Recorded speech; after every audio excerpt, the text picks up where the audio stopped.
जय हिंद दोस्तों, मैं हूं मेजर गौरवारी और आप देख रहे हैं मेजरली राइट।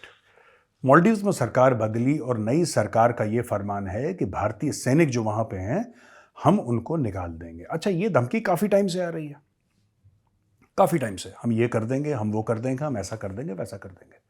अब इसके बारे में क्या लेटेस्ट है, क्या इसका इतिहास है दोस्तों, अगले चंद मिनटों में मैं आपको इससे अवगत करवाऊंगा। देखिए, प्रेसिडेंट मोहम्मद मुइजू, ये मालदीव्स के नए प्रेसिडेंट है मोहम्मद मुइजू, उसने फॉर्मली इंडिया को चिट्ठी लिख के ये बोला है कि बॉस, अपने जो मिलिट्री पर्सनल है, आपके जो फौजी यहां पे हैं स्टेशन, आप उनको बोलिए कि वो यहां से वापस जाएं।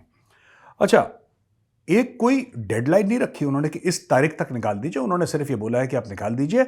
और ये भी बोला है कि वहां पे जो मिलिट्री पर्सनल है वो है किस चीज के लिए दोस्तों, वहां पे एक भारत ने मेडिकल अब देखो ना, दिमाग देखो इनका, ये मोहम्मद मुइजू का, वहां पे भारतीय फौजी को लड़ने के लिए नहीं है। वहां पे भारतीय फौजी इसलिए नहीं कि किसी के साथ लड़े या इनके साथ लड़े, चीन के साथ लड़े, नहीं। भारत ने इनको एयरक्राफ्ट दिए, हवाई जहाज दिए। हवाई जहाज क्यों दिए?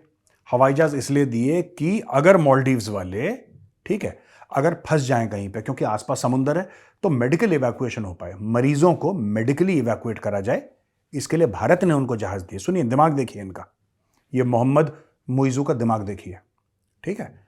तो भारत ने जहाज दिए, अब वो जहाज भारत देगा तो चलाएगा भी भारत, इनको तो आता नहीं चलाना, ठीक है, ये कार चलाना बहुत बड़ी बात है। अब इन्होंने बोला कि भैया जो मेडिकल इवैक्यूएशन है और काउंटरिंग नार्कोटिक्स ट्रैफिक्स, क्योंकि मालदीव्स में ड्रग की भी प्रॉब्लम है, तो ये जहाज ऊपर से जाते हैं, देखते हैं कोई आ तो नहीं रहा नाव में ड्रग्स लेके, तो इन्फॉर्मेशन पास करते हैं मालदीव की मदद के लिए। भारत ने जहाज दिया, भारत ने लोग लगाए। भारत को क्या पड़ी है, कल मरता है आज मरे। ये मोहम्मद मुइजू जो है कल मरता है आज मरे, हमें क्या लेने देना। लेकिन हमने बोला कोई बात नहीं, पुराना वाला दोस्त था जो अभी हट गया है, और वो चुनाव हार गया, तो भारत ने उस जमाने में जब वो था वहां का हेड, वहां का राष्ट्रपति था, तो भारत ने जहाज दिया। अब ये आया चाइनीज प्रेशर में, क्योंकि मोहम्मद मुइजू ने चीन से खाए मोटे पैसे। मोटे पैसे इस बंदे ने चाइना से खाए, और चाइना से मोटे पैसे खाने के बाद इसने यही बोला पूरे अपने इलेक्शन में कि मैं फौजें हटा दूंगा। फौजें ऐसी बात कर रहा है जैसे 10-15 बटालियन होंगी वहां पे, हमारे टैंक होंगे, हमारे फाइटर एयरक्राफ्ट होंगे। जब ये कहता है मिलिट्री पर्सनल, वो मिलिट्री पर्सनल हैं कौन, कोई ये भी तो देखे। उनके पास हथियार हैं भी कि नहीं, उनका रोल क्या है, उनको बुलाया किसने? क्या भारत ने बोला कि नहीं नहीं नहीं, तुम्हारे जो पेशेंट है ना, तुम्हारे जो बीमार लोग हैं, उनसे भारत का बड़ा दिल दुखता है यार, तो भारत लोग लगाना चाहता है कि तुम्हारे, हमें कोई नहीं फर्क पड़ता यार, हमें क्या लेना था। तुमने मदद मांगी, हमने मदद करी, आज तुम चौधरी बन रहे हो उल्टा हमारे ऊपर। तुम कह रहे हो कि यहां से चले जाओ, चले जाएंगे, कोई बात नहीं। क्योंकि देखो मैं आपको बताता हूं, इस बंदे ने खाए चाइना से मोटे पैसे, कोई बात नहीं, इसको भी अपना घर परिवार पालने का हक है पूरा, इसने मोटे पैसे चाइना से खाए। अब वहां पे जहाज लगेंगे चाइना के, बस इतनी सी स्टोरी है।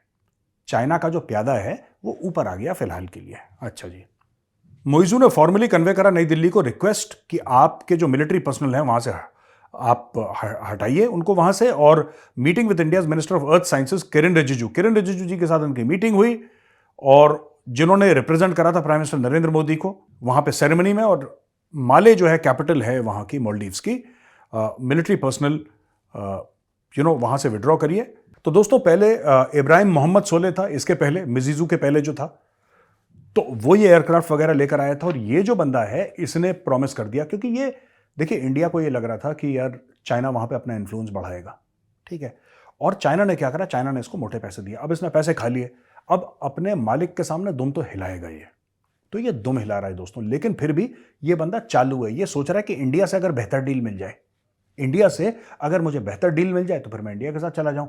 इसने बोल तो दिया कि निकल जाओ, चले जाओ, कब तक चले जाओ, बोला ही नहीं इसने, चुप।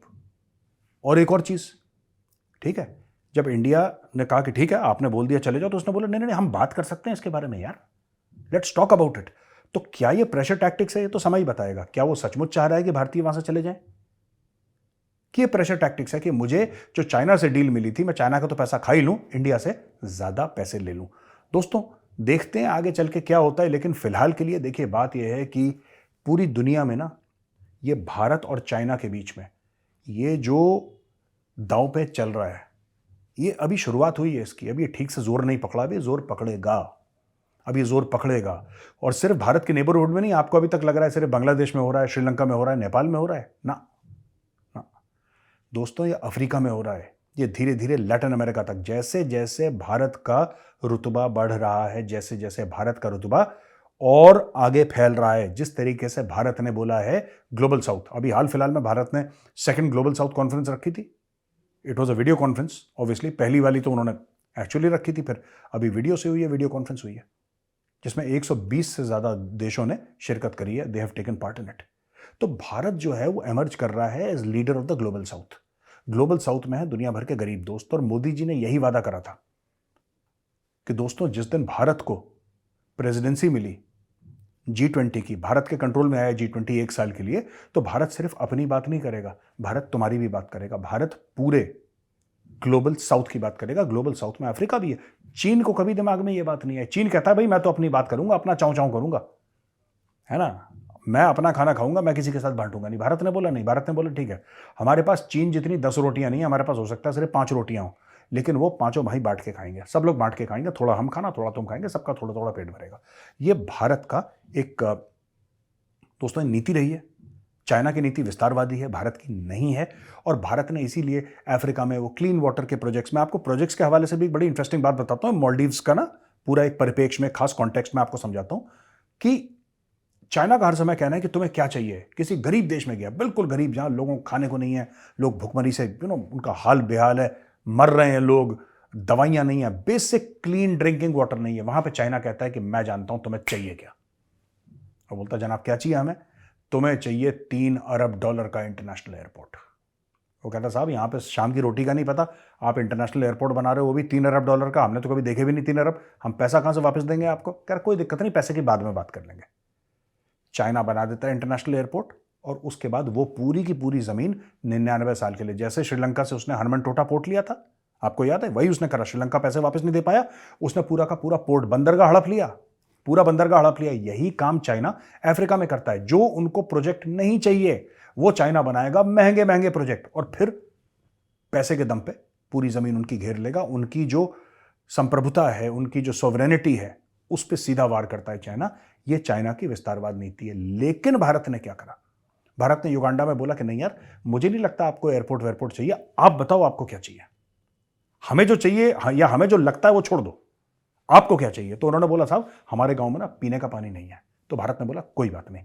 भारत ने पूरा क्लीन वाटर सिस्टम बनाया वहां पे। एक दूसरे देश में पहुंचा, उसने बोला साहब यहाँ पे ना डिस्टेंसेस बहुत बड़े बड़े हैं और बारिश बहुत ज़्यादा होती है, सड़कें बिल्कुल बह जाती हैं, हमें एक मजबूत रेलवे लाइन चाहिए जिससे हमारे लोग सफ़र करें। भारत ने बोला डन।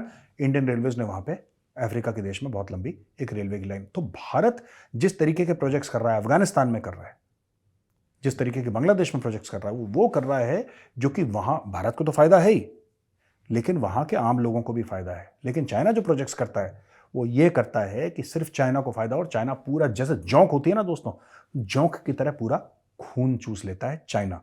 अब मालदीव्स के साथ भी वही कर रहा है। ये मालदीव्स के ऊपर ये जो मोहम्मद मुइज़ू है, मुइज़ू के ऊपर आया प्रेशर, क्योंकि मुइज़ू ने खाया चाइना से माल।